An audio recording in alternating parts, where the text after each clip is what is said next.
long walk to freedom. These past weeks, I have been drawn back to the autobiography of Nelson Mandela, where in his book, Long Walk to Freedom, he tells the story of what it was like to be imprisoned, to be locked down in ways we can possibly never imagine for 10,000 days and 18 years on Robben Island. And how he came out of that experience, he and others, stronger and better for the experience. As he recounts his story, his growth, his life with others, in a terrible time for his state, for his race, his country at this time, three things struck me as important. He emphasized the importance of finding a rhythm to live with in imprisonment. And it began when he first entered the prison, and the prison officers wanted him to jog with other prison officers to where they were going. And he refused. He chose to pace and walk at a pace that was appropriate and restful and right for him at that time. And that sense of rhythm, of pace, is something he continued to learn and discover in his time in imprisonment. Various forms of exercise, of study, of engaging other prisoners, working within the rhythm of prison, but to find a rhythm that suited himself. A second thing he learned was to discover the purpose of the enemy, how the enemy, through its various prison officers, sought to control him, restrict him, and deny him the freedom that he believed in and wanted for himself and his people.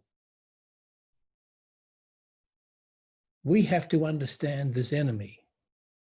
This virus is our enemy. It has killed more than 500 Australians and thousands across the world. And we are still coming to understand how this virus, this enemy, works.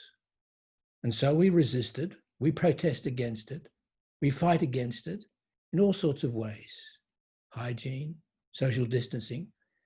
And every time we put on a mask, we protest against it. We defend ourselves against it, and we defy it. And the third thing he discovered was the importance of caring for one another in times of lockdown. He and his fellow prisoners cared for one another, making sure that people were well fed, that those who were weak were looked after, that learning came together and they helped one another. So important to care for one another when we are vulnerable and imprisoned. So those three things struck me as important. The importance of finding a rhythm, of getting to understand the purpose of the enemy, the way it works, but also how we care for each other at this time. Ignatius would remind us that we need to be open and encourage ourselves in the gift of consolations, those things that give us joy, often little things. For Mandela, it was simply washing his clothes. Little things that give us joy. We continue to find them, to be nourished by them, but also to encourage those consolations in the lives of others, with humour, with care, with life, with hobbies, and all sorts of ways, their life and ours coming to the front.